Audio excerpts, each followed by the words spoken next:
நண்பா, உனக்கு நீயே தேர்தல் வச்சுக்கிறியே, நியாயமா இது? நீ மட்டும்தான் நிற்ப, நீ மட்டுமே ஜெயிப்ப.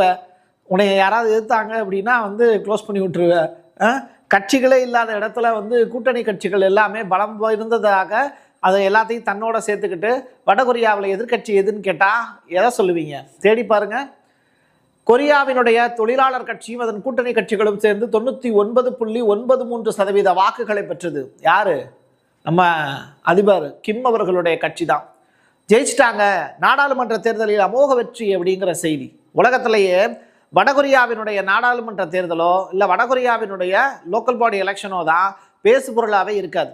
காரணம் என்னன்னா, அங்கே சர்வாதிகார ஆட்சி நடக்குது, கிம் அவர்களுடைய குடும்பம் தான் டோட்டலாக டேக் ஓவர் பண்ணியிருக்காங்க அப்படிங்கிற உண்மை. அது உண்மைதான். ஜெயிச்சிருக்காங்க, ஜெயிச்சதை சொல்லியாச்சு. இஸ்ரேல் உறுதிப்படுத்துறது அப்படிங்கிறது வேற கதை. ஆனால் ஈரானுடைய IRGCயே ஒருத்தர் எலிமினேட் ஆயிருக்காரு அப்படிங்கிற செய்தியை சொல்லியிருக்காங்க. அவர் யார்?